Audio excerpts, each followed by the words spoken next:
Good morning, good afternoon, good evening, good night. Welcome to episode 2 of Fully Booked. For our Twitter followers, that's full, Full _E _ booked, BOOKED. You're here with myself, Mace, French, and Pox. We hope you enjoy this week's edition. So guys, what did we think of, we read part 1, still reading the book attached. We read part 1 of the book. It was about your relationship toolkit and deciphering attachment styles. If you remember from last episode, we touched upon the different attachment styles. So we had, I think it was secure, anxious and avoidant. Just to recap for our listeners, secure is someone who's very comfortable within their relationship. Is very much in love with their partner, but not over affectionate. They're happy to do their own thing, have their own friends, have their own life. Same with a partner, but they can come together with their partner and appreciate each other. You guys will correct me if I'm wrong. Anxious was someone who they're very keen, very eager to be in a relationship. The one sign that their partner might actually want, a little bit of space, not too much, just a little bit of space, and they become overly keen and overly eager. It might be the case where they're constantly ringing, constantly texting, constantly calling for that reassurance, and in the end it actually ends up pushing their partner away. Avoidant was that person who,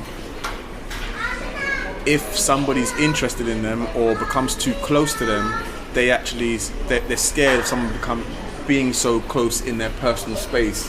It's almost like a wall, slow it down. Or if they can feel themselves becoming attached to someone, they slow it down themselves purposely, or might throw in a few curveballs into a relationship purposely. So that's where we were last week. We deciphered them attachment styles. We're going to just go over part 1 and pick up what we found from this chapter. Who wants to start? One of the first questions is, as you've just kind of gone through it, is as the book arches you, what style am I? And as I've already aired that out, I'm an avoidant. What makes French an avoidant? Well, I can tell you're an avoidant. Pox can tell you're an avoidant because we know you. But you tell us what makes you an avoidant. What from part 1, deciphering your attachment styles, what sprung up in this chapter or this part or this section of the book?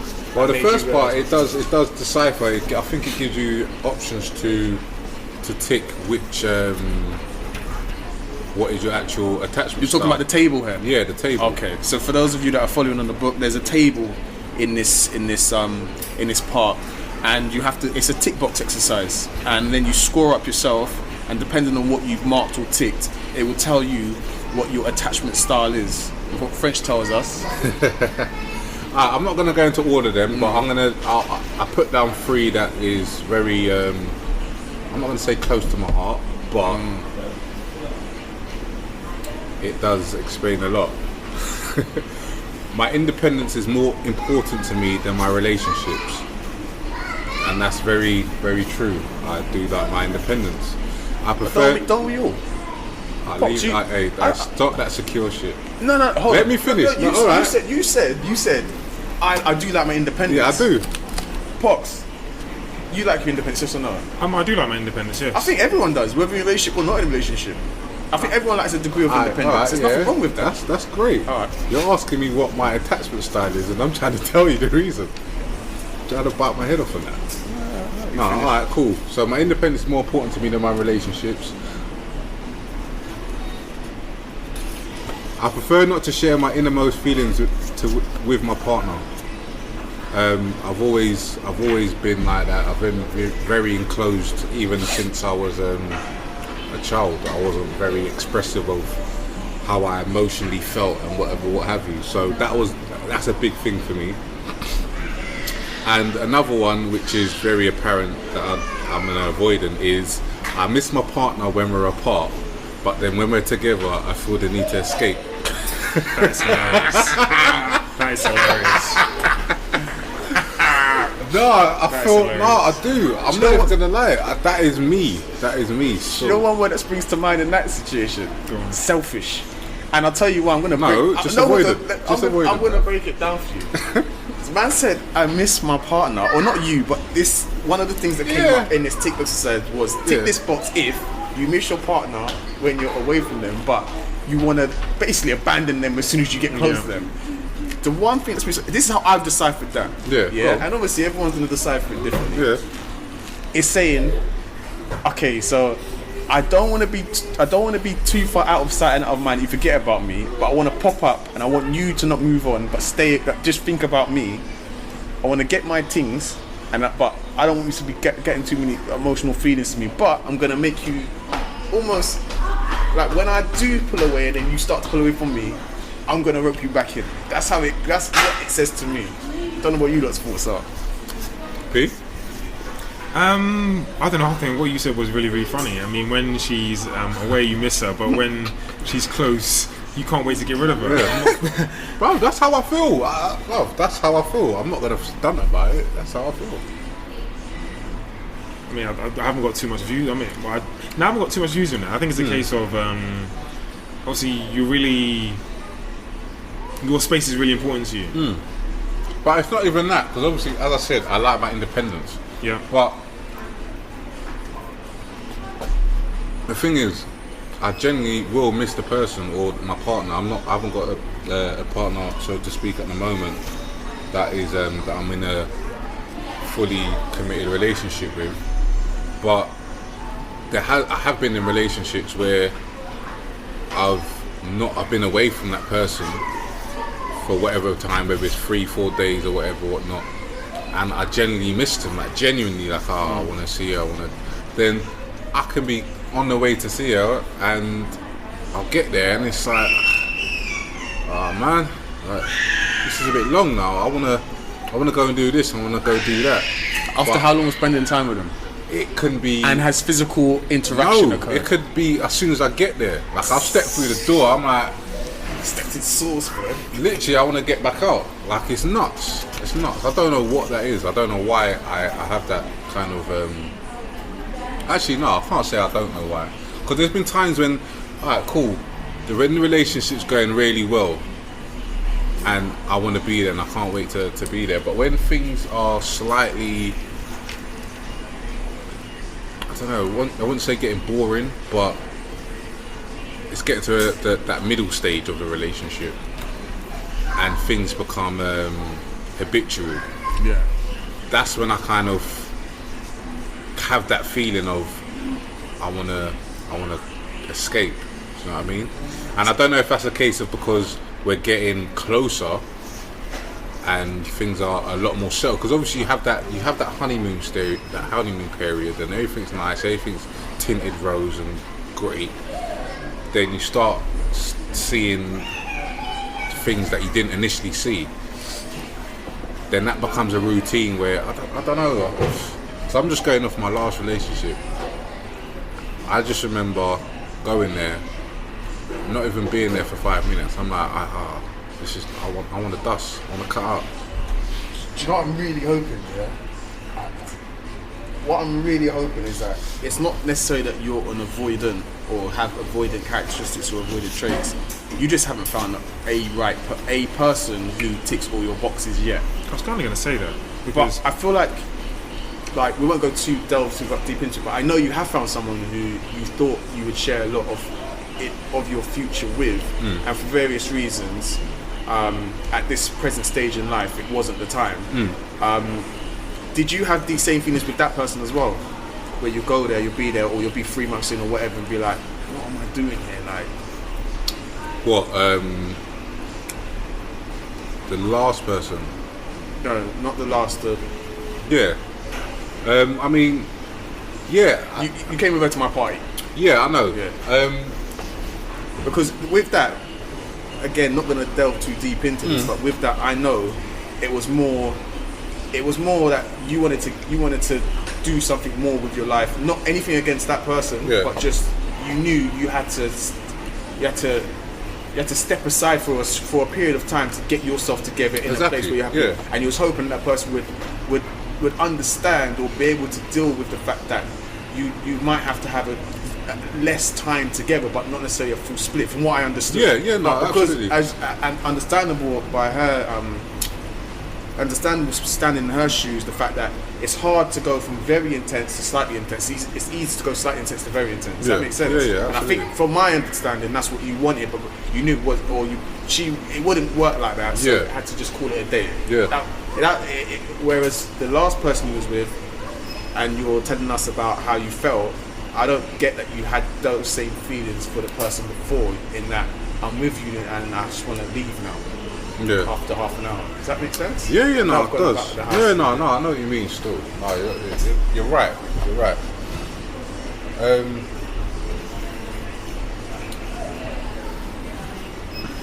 I don't want to go into too much detail in terms of that, because it's still up in the air, so to speak. But I don't have that. Maybe because it's not. There's not that commitment, so I don't have that kind of. I'm not obligated, and that's one of the things as well. That's what I think was part of it, because I felt obligated to be there. That's why I wanted to escape, which is like I'm almost here under duress, because. Sorry to cut you off. I've never understood that, where people feel obligated to be there, kind of thing. No, I get it. No, I understand. But No, that's I what get it. that's what happens. It's like a keeping up appearances thing. Yeah. It's like this is what a boyfriend should do. And I that's should what- see you 3 times a week. That's the speech and I used to should get. make the effort to see. That's you 3 that's times a that's the speech I used to get, and I didn't So I understand understand that. it. No, I've heard it a lot. But I didn't understand, like, what do you mean this is what a boyfriend should be, that I have to be, like, do you know what I mean? I didn't, obviously the distance of travel was quite significant. Not significant as in like, we're in 2 different cities, but you know how it goes in London. It's like, it's a mad thing to get anywhere. It's like 2-hour journeys just to get to somewhere that's just over the bridge, you know what I mean? So obviously I'm embarking on what I'm embarking on. I'm trying to do what I'm doing, so my time is going to be stretched, so I'm not going to be able to make that journey and still have the energy to do stuff all the single time. And if you're now complaining that I'm not giving you enough time, and that because I'm not doing anything particular on that weekend that I should be spending that time with you, I'm now obligated to come and see you, just for the fact that we're in that labeled stage of I'm a partner, you're a partner. Any time that you have free, you should be spending it with me. And that's what it became like. It became like, well, any spare time, I can't just relax and recoup and recharge. You should be wanting to see. I should, exactly that. And that was the rhetoric. You should want to see me. It's like, I do want to see you, but I'm not under the duress of I have to come and see you. Like, it's literally my whole weekends were booked out with her. There wasn't no room to maneuver, and she'll say, yeah, but you can go and do things. But if I go and do something one week, then it's like, well, you have to spend the next weekend with me. Then it's like, are we counting points? Yeah. Do you know what I mean? Are we counting? Are we doing shifts? Like, all right, well, you've done 8 hours this month. You still owe me another 4. It's like, well, it's a bit hard to kind of keep that momentum going, and me not want to. So that's why I had that feeling of, alright, cool, I do miss her and I do miss being around her, but as soon as I got there, it was a bit like, I just felt the energy of, like, I have to be here. Not because I actually want to be, it's more, I'm just coming here, as you said, to keep up appearances of, yes, I am your boyfriend, and yes, I'm here, and do you know what I mean? So that is a big part to play in it. I don't want to make it a boy and girl thing, but I've heard this obviously from a couple of people in regards to their girlfriends. Do you find it may be a boy and a girl thing, like reverse on the guy's side as well, but do you find with some partners, or have you heard this from some of your friends, that the females that they're with are not understanding enough of the situation they're in as such, in terms of maybe you've got a couple of obligations which require you to be at home, or not to, or require me to be alone, or to do some work, etc., for the next couple of weeks, and that they're understanding. Because we're talking about obligations in actually having to go see your girlfriend 2-3 times a week, whereas in some circumstances you don't have the time, or you can't actually see someone 2-3 times a week. That was part of the breakdown, because I'm not gonna make out that I do 1,000 different things, but I'm busy. Like, I do things. Like, we'll come here, we'll have this meeting here.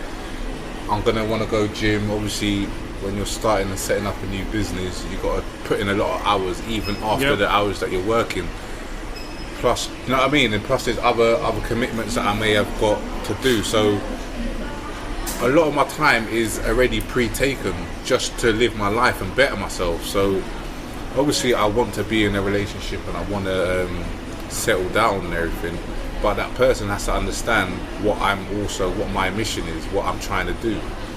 And therefore my time isn't always going to be available to them as they see fit. But that's not because there's a lack of love there or a lack of wanting to be there. It's just like, there are times when it's like, okay, I do have a free day, but I want to recharge and just chill by myself. And like, why is that such a bad thing? Do you know what I mean? So yeah, no, I definitely think that's the case. Because I find it funny, like, I do often find it funny when people say, "Oh, I've got to see my girlfriend," or or some of the examples that you're giving. You got to pay taxes. That's what me and my mate used to say. He used to be like, "All right, we did. I've got to pay taxes this weekend." It's like, do you know what I mean? It's like, you shouldn't. That's madness. No, but you shouldn't have to think like that. But that's what it gets to.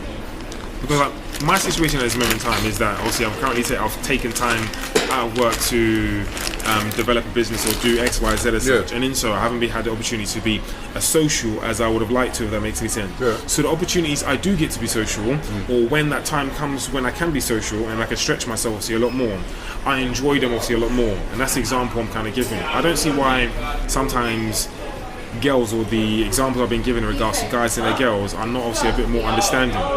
Does that kind of like make sense, kind of thing? You're busy for X amount of weeks, but when I'm free, or when I do get some time, I'm going to really enjoy spending time with you, whereas having to spend time with you. Exactly. When you're obligated to spend time with someone, you're not really going to feel fulfilled to want to be there. It's more like, let's get this over and done with. I'm here. Look, I'm here. I'm in the present now. You can't moan, but because you're not to say you don't want to be there, but you feel obligated to be there. You're not going to really have that energy to say, I'm going to give you all of me, because you can't. Sure. There's two points I want to raise, and the first one is going to be off the back of what you just said, and I'm going to spin it and relate it to something else, which Popper's once brought to my attention, a couple others, about why have I never been travelling. Whereas I love holidays, and people ask me, why have you never done 3 months? And the main reason, I think I've said this to you guys a couple of times as well, is I have when I go abroad, if I go by myself, I have a fantastic time. I'm up for doing whatever, whenever, because it's short stints. Yeah. I'll stay in a hostel, I'll stay here, I'll stay in a hotel, I'll stay in a tree house, because I know it's only a couple of days, it's only 4 days. 4 days out of a lifetime is nothing. That's how I think. Yeah? But when I feel, if I took 3 months out, I know what I'm like, there'll be a lack of certain home comforts and a lack of a little bit of routine. And all of a sudden, I feel obliged and obligated. While I'm away, if I've booked 3 months, I have to do it. I have to go and see this grand cathedral in the middle of nowhere. And do you know what I mean? And it will always become like a chore.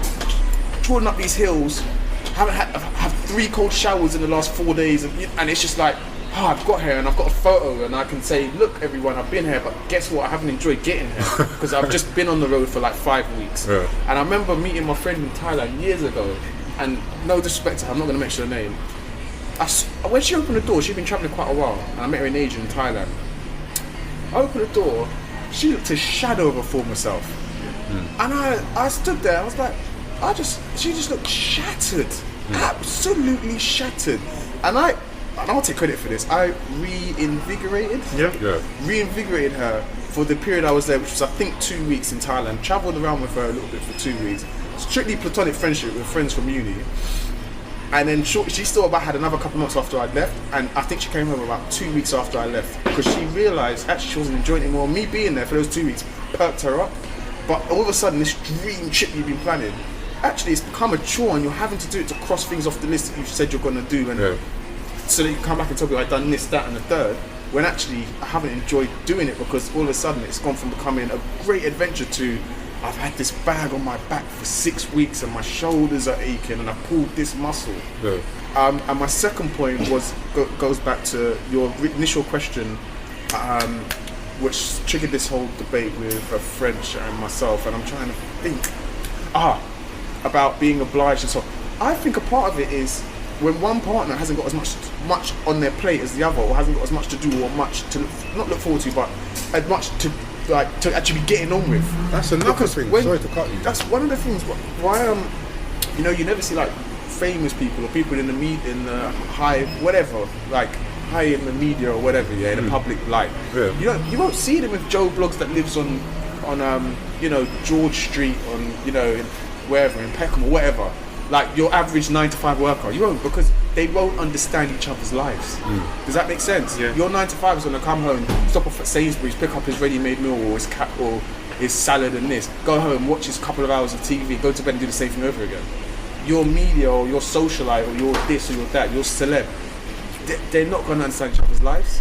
Do you get what I'm saying? Yeah. And I think part of maybe why that particular relationship didn't work, because you're both at like, this person is quite content and they've got a lot of time in their hands, and you're not content with, you want a bit more and you haven't got as much time.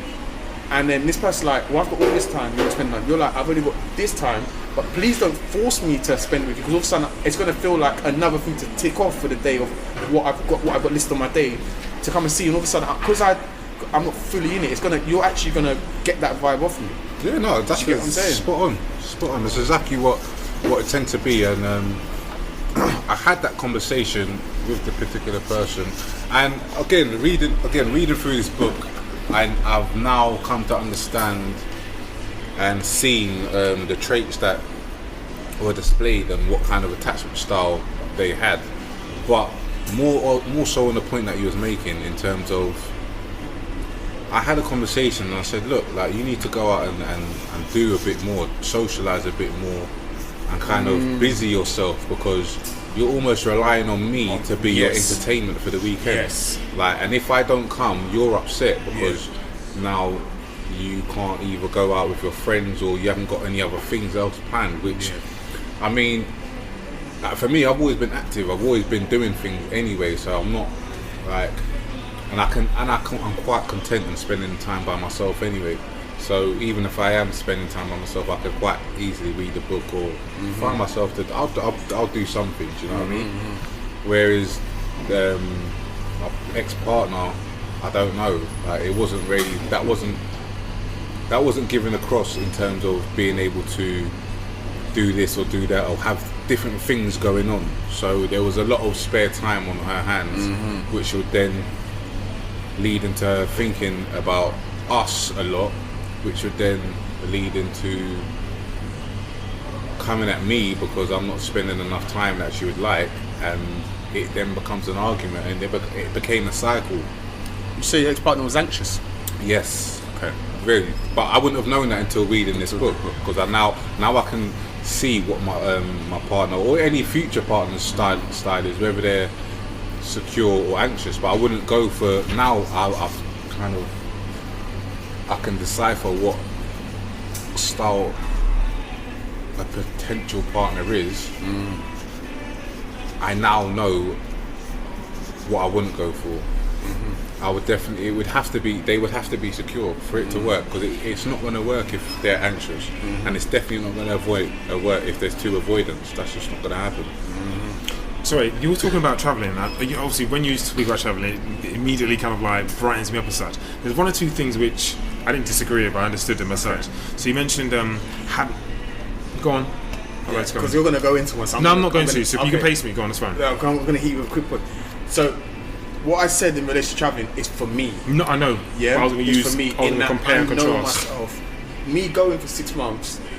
By the 4th month, I might be in one of those romantic or beautiful places, top of the hill in wherever it is, Peru. I don't know. Yeah. But and I'm going to portray like, wow, like I'm going to on a social platform kind of thing. I'm going to portray, look where I am. You're not here. Ha ha. Do you know what I mean? Yeah. But I'm going to know deep down, You're not that happy. I'm not that happy because guess what? Like, I'm tired, I'm shattered, no routine. I've been getting up sometimes 3 in the morning to catch a night bus into a new city. I've having to do all these different conversions with my money. I've got this big rucksack on. I've torn a ligament. I've done this. I'm dirty. I feel dirty. I haven't had a proper shower. I haven't had a bath for 4 months. All these things. I haven't had mum's home cooked meal, them lamb pieces that you liked. I haven't had those. You know what I'm saying? Sorry, I 100% agree with that, by the way. What I was going to do is kind of like go into small bits and pieces. So you didn't mention this, but I'm sure it was part of the conversation you meant. So like, when you go traveling, obviously you meet people and stuff like that, and I felt he was going to mention this, having to go through the same routine or having to speak to people and go through the same type of conversations. And what I find, or what you can do, and what people definitely understand, is you can go into a hostel and just very simply just go find some space of your own and just relax for like, I don't want to say a couple of hours, but relax for a day or two. Obviously, when I went to the Dominican Republic, I felt it was time to completely cut myself off from any real travelling as such. So I was not actually interested what was actually in Santo Domingo. I mean, and to be fair, I didn't even really like Santo Domingo that much anyway. But I thought it was a great opportunity to relax, unwind, sort my body out in terms of actually it repairing itself and stuff like that, and then move on to something obviously a bit more enjoyable. I'm trying to think where I went from there. I can't remember. But then obviously move on as such. But the points I was kind of making is I've got to a place where I'm quite comfortable in myself, where I can say, you know what, I'm going to disconnect from, not from you lot, but from you lot for a couple of days or a day or so, and literally just recharge my batteries. Whereas I feel uncomfortable enough to do that with a female, to an extent maybe with a friend. I feel I can potentially even, which I don't even understand this like I said. I know sometimes when people meet their partner, they feel it has to be like an event, like as a Mayweather Conor McGregor show. Listen, I could just go around to your house and literally not even say a word to you and just chill there and just relax. You watch TV and me do what I do. We're spending time together. We may not be communicating fluidly for the whole time. Everyone thinks like that though. No, what I'm saying is that like, I don't want to go and discuss, well, I know we're discussing anxious, Secure. and all that. What I'm saying is I've got to a place where like, What I would, can be sorry happy. to cut you. Go on, it's fine. As we're talking about the styles, what style would you say you are? I would say I'm secure, whereas before I would 100%, I would have said I'm bits and pieces, if not all of the other two. Sorry, my laptop, my iPad is shut down as such. Yeah. So there's That's fine. that's fine. So some of the notes I took are cool. freestyle as such. Yeah. So I'm very secure. I'm very secure in myself. I think if I was insecure, though I would have been insecure in regards to your thoughts on me and maybe leaning on you ever so slightly and all that type of stuff, wanting that attention, wanting that type of attention, being a little bit insecure in regards to other bits and pieces. I can't think of all of them, but I was definitely that type of person. But I've always been very confident deep down inside, and it just so happens through different things in my life I've become obviously a bit more confident person. What about you, mate? Sorry. What I was gonna just say That's the fine. box, and what I'll probably do now is, which I don't know if you managed to pick one of these out that best described you as friendship, because that was quite good what you done. You picked out 3. There was one in here which just it literally just went ding ding ding ding ding ding ding when I read through, and it was and do you know what? I always state this to the man them as well. You know my thing about first world problems, and I'm not I'm not in a first world problem. Right. Sometimes people see me as boring because I create little drama in relationships. Okay, that's a secure statement.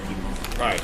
See when that come up, I said bingo. Ba-na-na-na. Like that. Bro, do you know what's going on out here?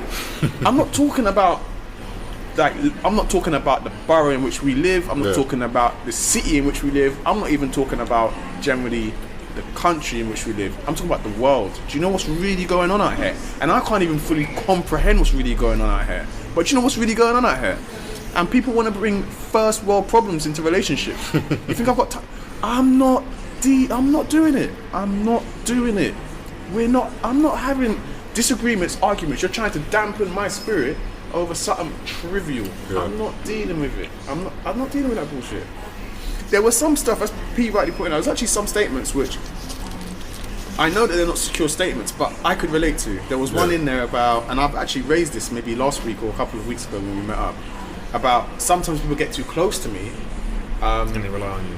yeah, it's like it's a bit, makes me feel a bit awkward. Like, Yeah, you don't like someone relying on you. yeah, and there was something in there about that actually. I can't remember which statement it was. There was definitely something in there about some people getting too close.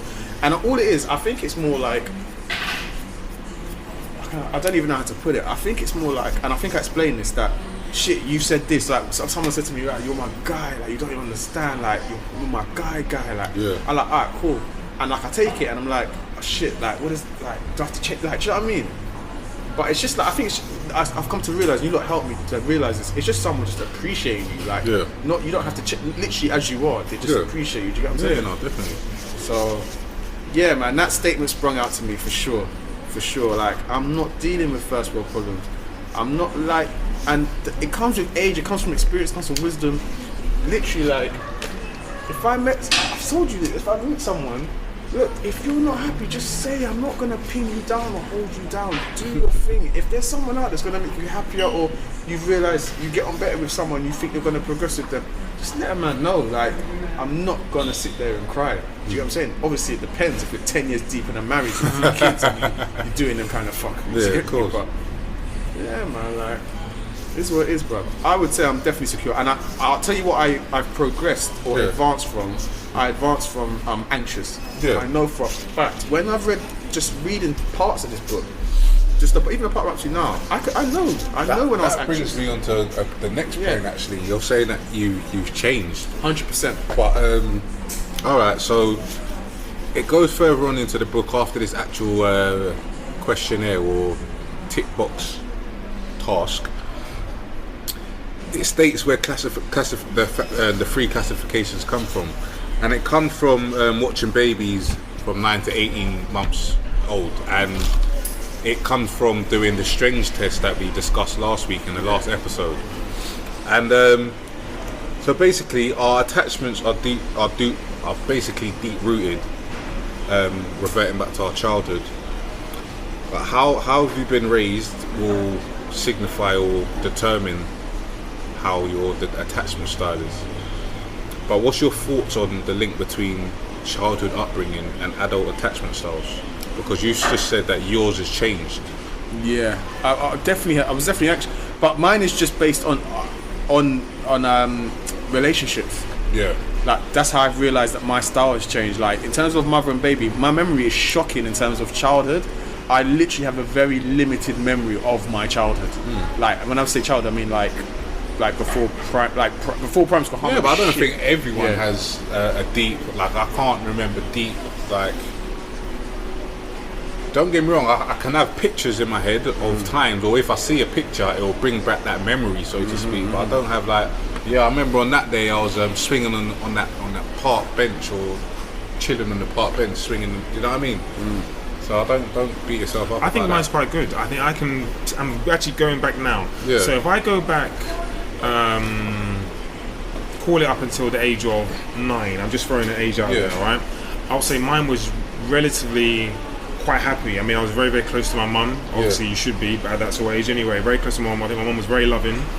And then I'm gonna say, as I approached, I don't want to say directly 10, but a couple years after that, I'm gonna say then I started becoming obviously a bit more social with friends and stuff like that. And you're doing activities where maybe your parents should be there, call it football and stuff like that. And then what you're looking for, sometimes just say football, for example. You're playing football, and you're hearing Johnny's mum or Johnny's dad give them some praise or reassurance that, oh, you're doing well, etc., etc.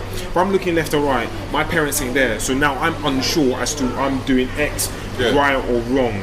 And then you become very unsure and slightly anxious as to whether you're doing the right thing or not, and you're looking for reassurance. And I think when you want to come in, I think I probably grew up like that, probably up until definite year 11, and slightly a little bit beyond that. But again, I was always confident but needed reassurance. And then I've got to a point where I've become so confident in myself, I reassure myself. I'm the person who gives myself that reassurance. Yeah, I mean, X, Y, Z. Sorry, French. Yeah, no, go on. I mean, like, the reason why I was not trying to interject, but the more point that I was making was because it's between 9 and 18 months. So we're not going to have memory of when we're 9 to 18 months.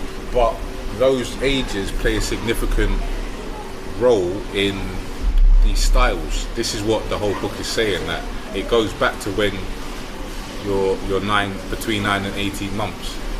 So again, Do you know what the craziest thing is? I can actually picture myself as growing up being anxious. Yeah. Because of the relationship I had with my mother. yeah, I can actually picture myself being anxious. yeah. So I could, 110%. and that's how I feel about me being avoidant. Like, because in the strange test, and this is very much how I am now. In the strange test, for the particular avoidant baby or child, when their parent left, there was no difference of when they was there. They didn't make no noise. They didn't cry. And when they came back, they just kept on paying attention to the toys. Whereas the anxious one became very anxious as soon as the parent left, and even when they came back, they still displayed signs of anger and being unhappy, even though the parents now come back, but they're still remembering that you left.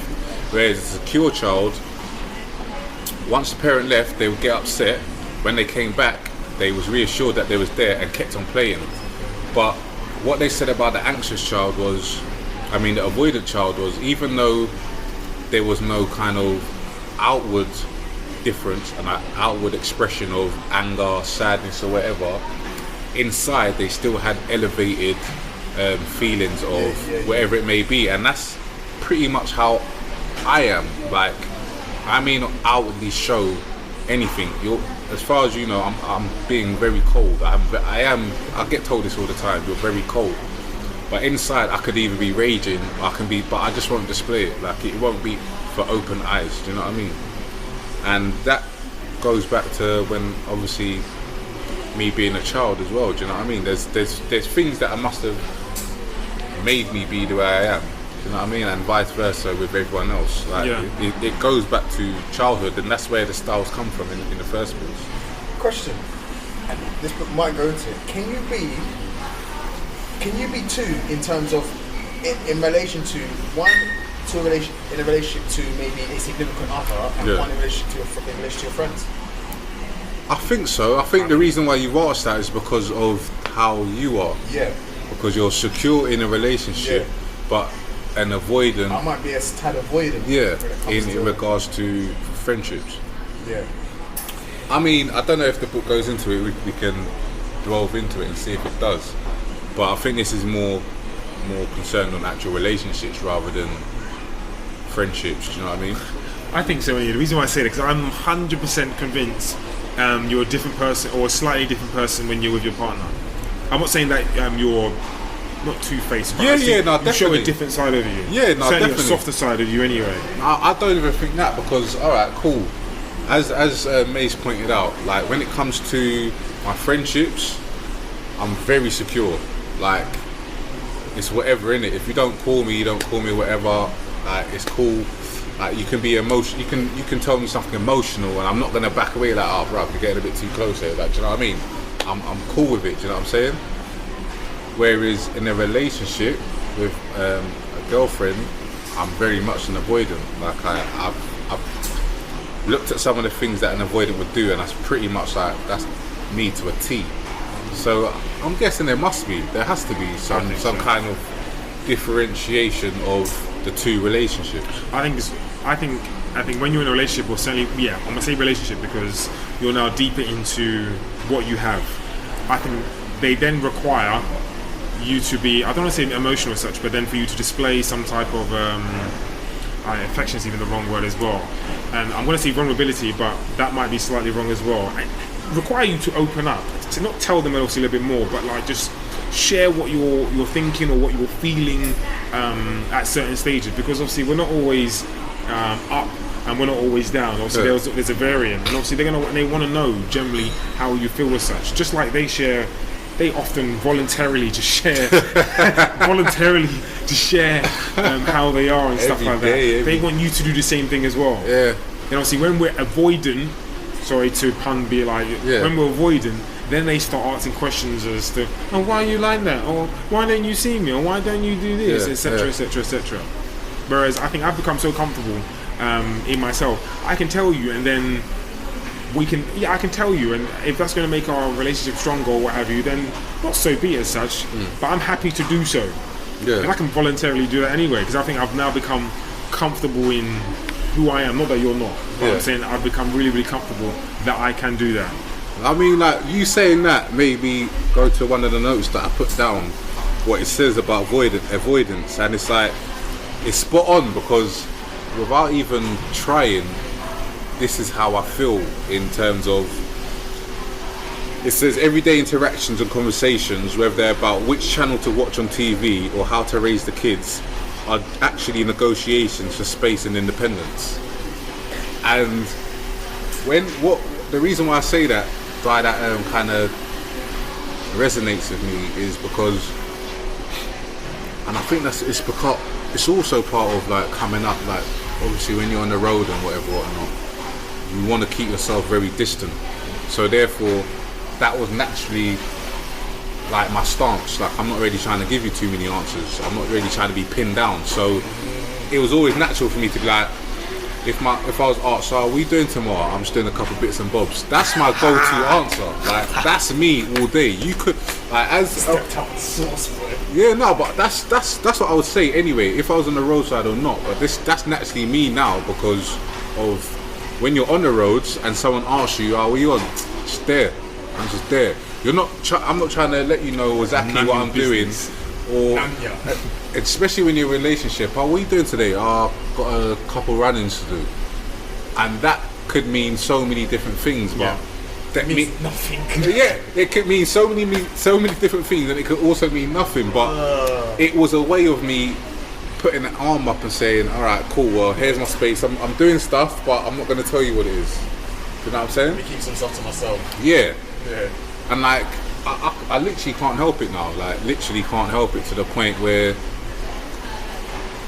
when I think about, like, the other day, and I was asked, "Oh, what are you doing?" I've got a list of tasks that I need to do, but I don't want to have to reload off the top of my head. I've got to sort out the schedule for tomorrow. I've got to order a new inventory. I've got to sort out these invoices. These are stuff that I've just got to do. They're boring things, as I wouldn't expect you to really be interested in me. You'd be surprised, but go on. Yeah, maybe so. But for me, they're just things that I just need to get done. I'm not really trying to go into detail about doing all of those. I've got to write this email to that person. I've got to send off this application or whatnot. I'll just say, I've just got a couple admin things to do, and that's it. I've blanketed the whole thing. I'm not trying to go into details, and that's literally what I do. And as it said, it's a negotiation of keeping space. And yeah, I still do that till today. Like, I can't even. It's automatic. Like, it's literally automatic. Yeah. You know what? Like, as you were talking, I think I'm going to assume, in the last few people that I've seen, I think I come across very confident or very sure of myself, kind of thing. Yeah. I think what I'm comfortable doing, or certainly no, when I when I'm open, I can see they're very happy because I'm doing what they voluntarily give off, which is information in terms of how they feel, so on and so forth, emotionally, and maybe how their day is, and so on and so forth. I hope I don't get lost on my track as such. What I've realised with myself or just with people, I know obviously when we start seeing someone, we put our front foot forward, and as to this is who we are, and this is what we look like pretty much all day, every day, in terms of where this mould of, I don't want to say perfection as such. Yeah. Whereas, this is actually who I am. I'm a very, very confident, but based on the first date or first time meeting you, or you just knowing me, I'm actually a very, very confident individual. This is what I do, etc., etc. But within that compound of who I am, I have ups and I actually have downs. I have ups and I also have downs. But this is what makes me as such, and I'm comfortable with you seeing the very, very best of me, but at the same time, to an extent, the very worst of me as well.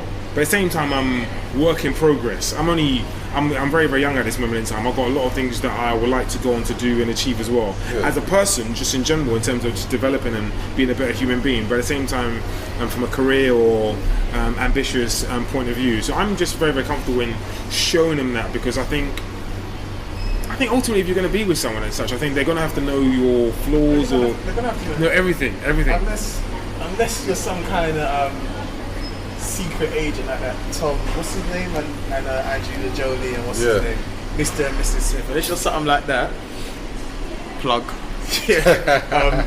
you're gonna eventually discover you out. And do you know what I used to do? Yeah, I used to semi put on this front. Yeah. That like I was cool. I was this cool cat, and like things don't bother. Females can see through a lot of shit, bro. Of course. Bro, like, and that's what. There's no point because you know what? They see through the facade I put on. Yeah. And actually still want to hang around or get to know me. Yeah. Just fucking let them know from the start. You Yeah. know what I'm saying? What? Let them know what though? No, just like so. I might just come across as not come across, but try and come across as uber cool, like super cool or some crap. Yeah, but if you're gonna put something on, then it's unless you're able to keep that out 24/7, 365, you're gonna see past it. Yeah, and what I'm saying is, they could see like I might try and portray not that I'm not a nice guy, but that like like I'm this not cold guy, but at the same time I'm like I don't know how to describe it, like almost like put it this way, they could tell that I'm actually quite caring. Yeah. And sometimes I try and hide that a little bit. Yeah. And I've been told that by some of my female friends as well, that know me inside out. Yeah. Be careful because some people are trying to take advantage of that. So I might try and protect that or protect myself and put forward a different mace. But people can see, the females can see through that like straight away. So I don't even bother anymore. And you know what? I don't know what relevance this has, and I know I'm going back a bit, but one of my female friends, I was on the phone to her last night. Yeah. We were chatting for ages, and she is so anxious, man. Like crazy anxious, man. That was going to bring me on to the next question. Crazy anxious, man. I'm actually, her birthday's in 2.5 weeks. I'm contemplating buying this book for her. That's what I was going to say. I don't know if you'll comprehend it and appreciate it. You can only try. That's the message I'm trying to give her from this. You can only try. You can write a message in there that'll maybe kind of give her a starting push. She needs someone super secure. That's what she needs. But I know, like, she's very anxious, but at the same time, like, because secure might come across as boring, i.e., my face. That's how it comes across, but it doesn't mean it is. Sometimes people think I'm boring. Sometimes people see me as boring because I create little drama relationships.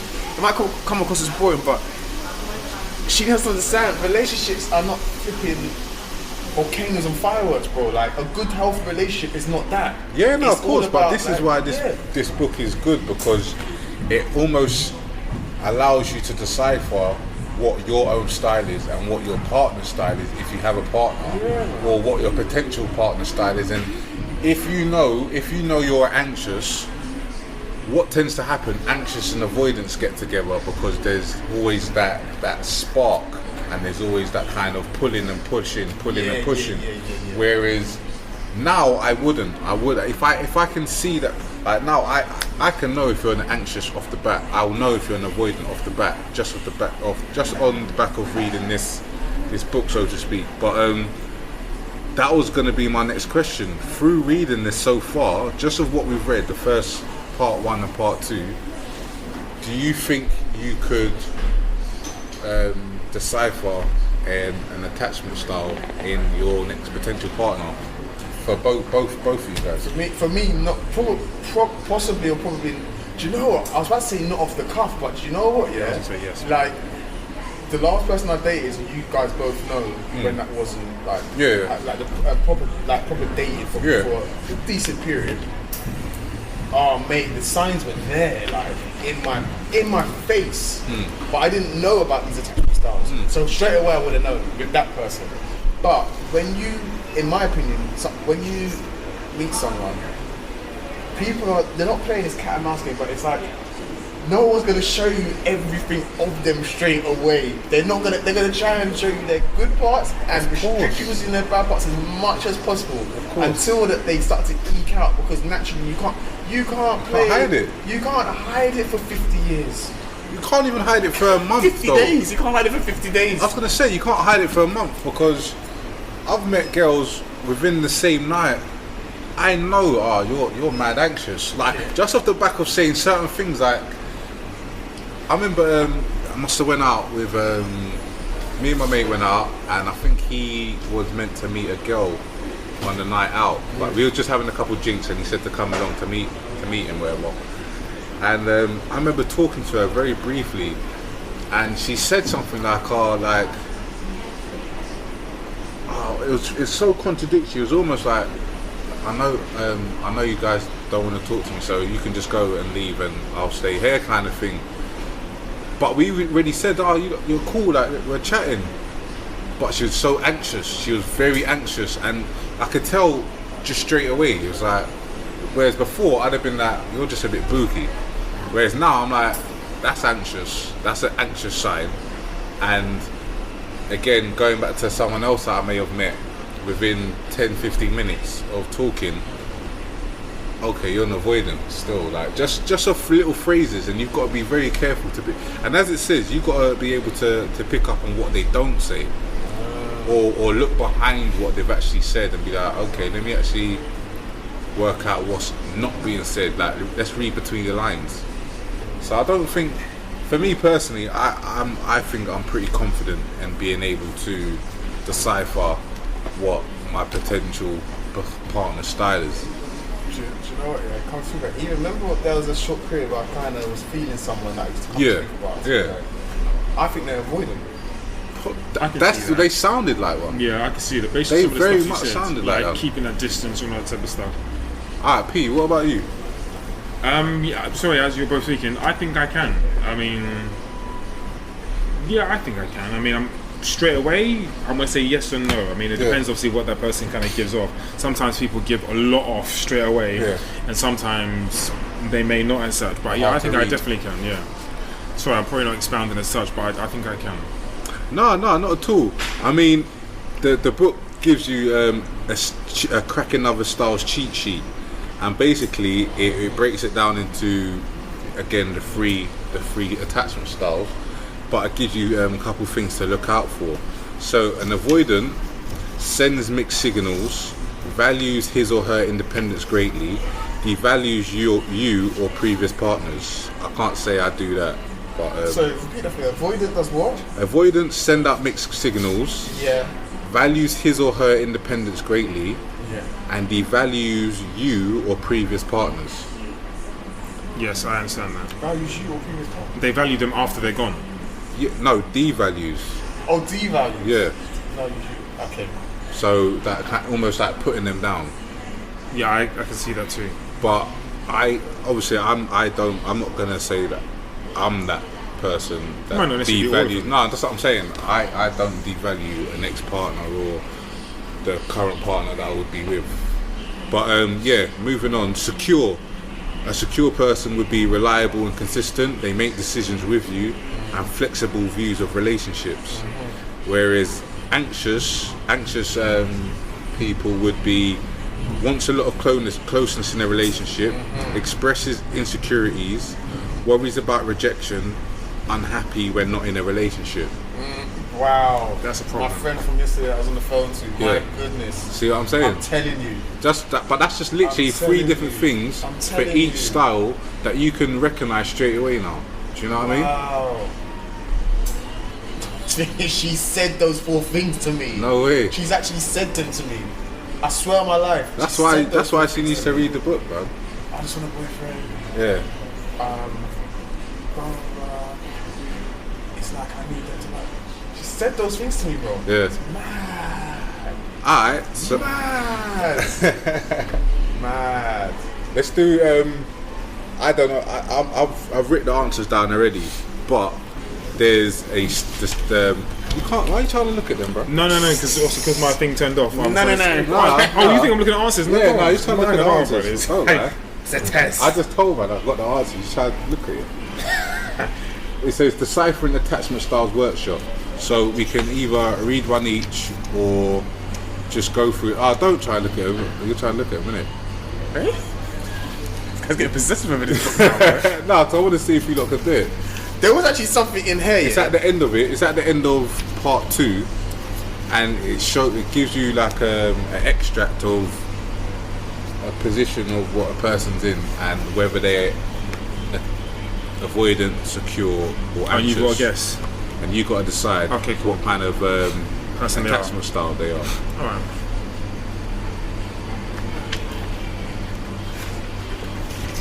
What's his name?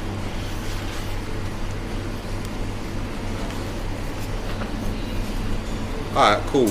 I'll kick off then. Go on. So, relationship. I don't want to hear about it now. I'm still licking the wound from my divorce. I want to make up for the time that I was married. I want to feel that women desire me. I want lots of sex. I know how to be careful, though, because every woman that I go out with immediately starts to fantasize about what kind of father I'll be to her kids and how our last names will sound together. I've been dating someone for almost a year now. Her name is Caitlin, and she's great in every way. I know she would love us to become more serious. Can I just beep in and say, or am I waiting for you to finish? You can beep in if you want. I have some. Well, anyway, go on. No, go on. Avoidant. Yeah, I thought that too straight away. But finish it for the sake of the podcast. First line gave it away for me. The first line didn't. I knew it was between anxious and avoidant. I had to wait for it. So what gave it away? Go on, read the first line. Relationship. I don't want to hear enough of it. Yeah, when he said I don't want to hear all this, I thought straight away. Don't tell me. Don't tell me. Yeah. Nay, now that relationship, boy. Alright, cool. Alright, guess this one. This is a good one. And if you want to chime in before I finish it, chime in. Mark and I have been dating for a year and a half. Her name's Bella, she's single, she's 24. Let's get that correct. Mark and I have been dating for a year and a half. We're very happy together. Don't get me wrong, not everything was perfect from day one. There were several things that bothered me about Mark at first. One example is that when we met, Mark was inexperienced sexually, and to be quite honest, I had to literally coach him in bed. I wasn't going to live the rest of my life sexually frustrated, but that's ancient history. Also, I'm much wilder than he is. Okay. Mark is serious, down-to-earth type of guy. In fact, at first, I thought he was too geeky for me to date. Okay. But I couldn't have made a better I know what choice. it is. Chime in if you want. Mark is warm and dependable, qualities that are priceless. I love him to bits. Bang, secure. What's your answer? Yeah, I was gonna say I was flittering actually between anxious and secure. The reason why I say that, go on. A secure person, they're happy to not move boundaries, that's the wrong word, but in a relationship, they know there's give and take. Yeah. Sorry, They know there's give and take. obviously the things that she was saying were I'm not happy with it. So she was very, I don't want to say use again the word secure, but this is what I do like him, this is what I don't like. The way you But guess opened what? it, We're gonna work out how to make it compatible. when you said Mark and I, then I thought she was going to run through. Sorry, read the first line again. Mark and I have been dating for a year and a half. We're very happy together. Don't get me wrong, not everything was perfect. Just from before, day don't one. get me wrong, all that, oh, here we go. Someone who's a bit unsure about this or a bit unsure of that as such. Like she's given an introduction and an interlude as to what the problem she's having with. But again, obviously, the secure person. Okay, what about this one? I've just ended my relationship with Amanda. I'm very disappointed, but I know I could never spend my life with her. We've dated for a couple months, and at first I was sure I'd found the woman of my dreams. But different things about her started to bother me. For one thing, I'm convinced she's had cosmetic surgery, and that's a real turn-off. Also, she's not that sure of herself, which I find unappealing. And once I stop having feeling towards someone, I can't stay a minute longer. I'll just have to keep searching. I know the right woman is somewhere out there waiting for me, and no matter how long it takes, we will meet and be together. It's a visceral feeling. I can see her smile, feel her embrace. I know that when we meet, I will immediately feel a sense of calm and quietness. No matter how many times I fail, I promise myself that I will continue to look. Secure. Yeah, I think he's secure in himself. Avoidant. I was gonna say avoidant. But you didn't. No. You didn't. Okay, can I explain why? You didn't. Because Go. to me, avoidant is someone who's actually found someone who they can actually work with, but they're making up any excuse not to be with them. He's stating things that he doesn't want to be with that person, but at the same time, he knows he can find someone. And the fact that he was saying he knows he could find someone and there's someone for him out there, it made me think in my head he's not avoidant, because someone avoidant would be like, I'll move on to the next one. It probably won't go well or something like that. That's what I thought. Alright, well this is what the answer Avoidant is. was screaming out at me, but I thought, nah. Anyway, go on. This one might be confusing because Paul is yearning for the woman of his dreams, so he must be secure or anxious, right? Wrong. His description of an ideal true love should raise a red flag. Also, people with different attachment styles tend to explain why they're still alone in a different manner. People who are anxious often feel that there's something wrong with them. Secures will have more of a realistic view of things, and avoidance often sound like Paul. They attribute their single status to external circumstances, such as not having met the right girl. This is a good opportunity to look beyond what is said and to what is not said. If you don't get a clear understanding of why this person hasn't met the one, even though he's dated a great number of women, you should try to read between the lines. There are also hints in the way Paul describes his relationship with Amanda.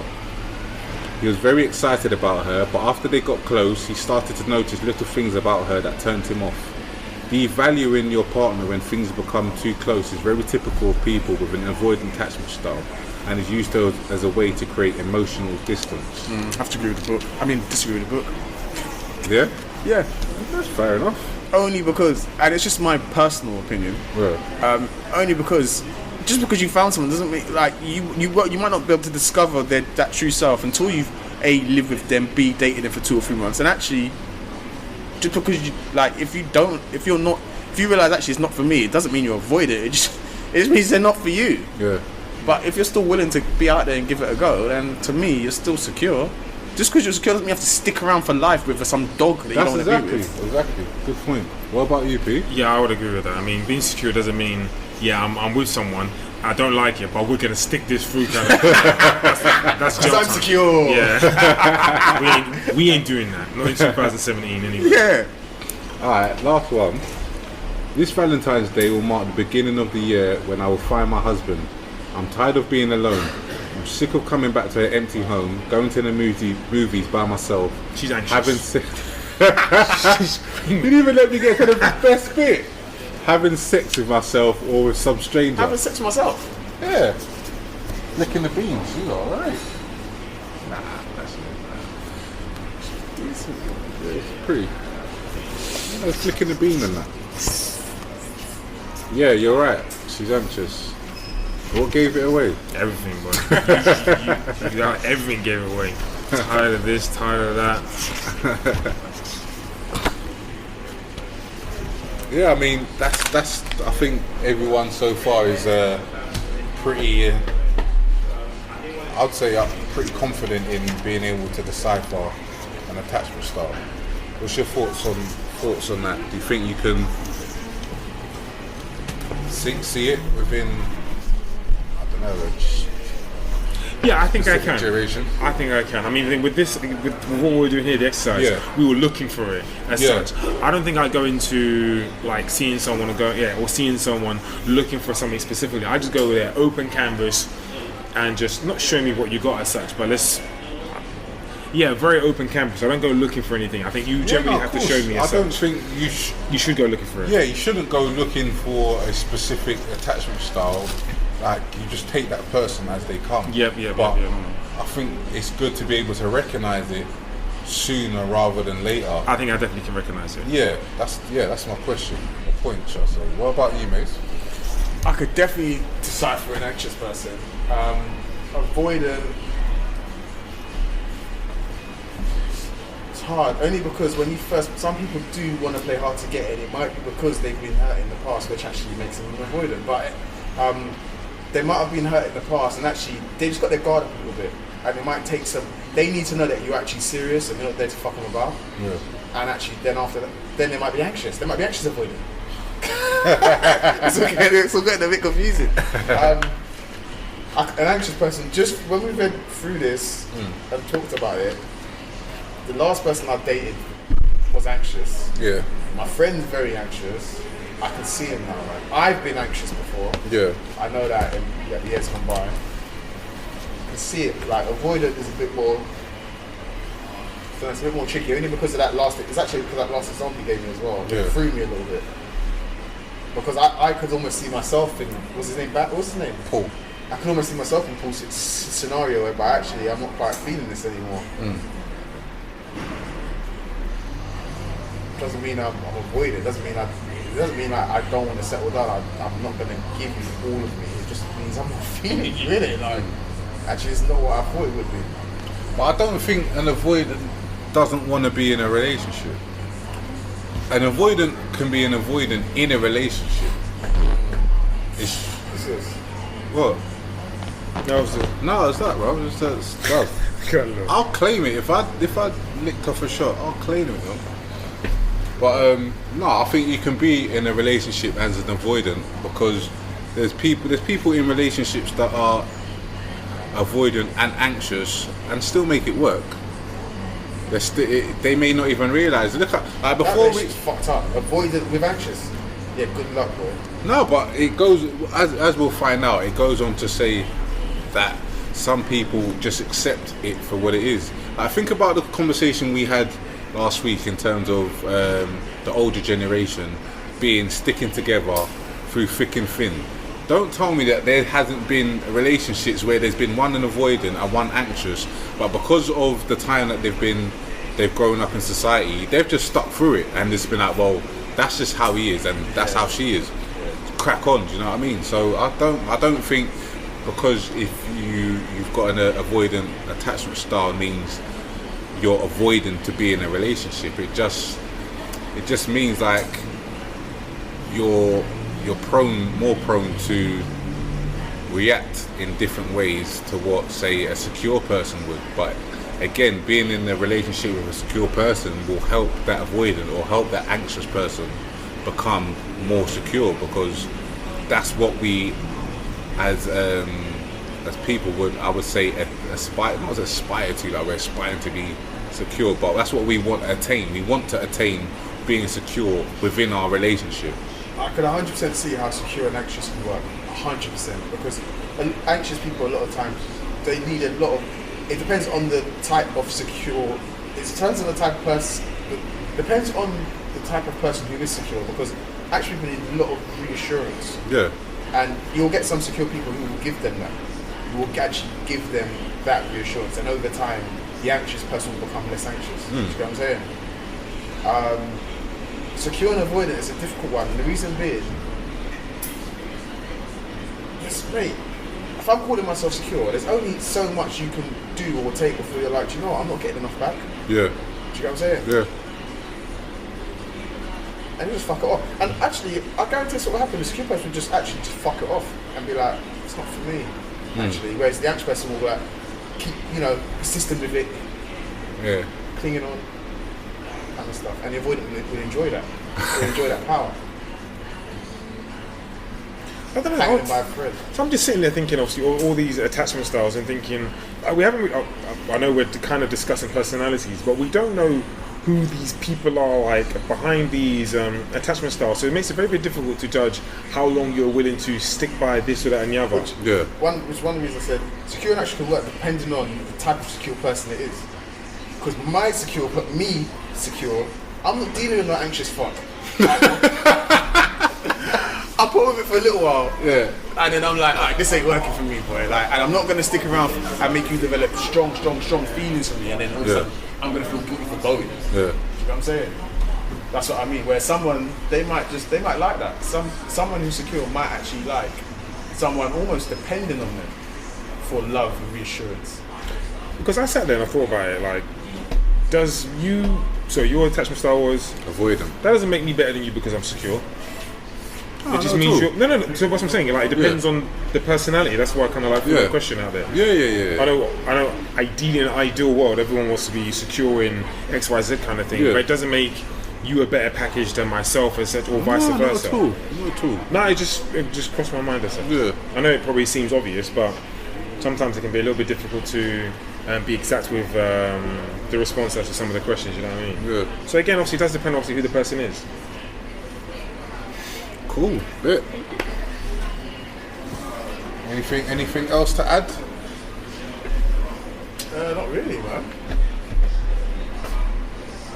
So we can all agree we know how to decipher attachment styles. Yes and no. But yeah, I've definitely got... be more confident in it. Yeah, and I've definitely got a third eye open, so to speak. Yeah. When I'm kind of... out here on job. Exactly. That wraps up another week. Yeah, let's call it a day. Thanks for listening. Once again, full_e_books is the Twitter. Comments, likes, dislikes, all of that. Peace.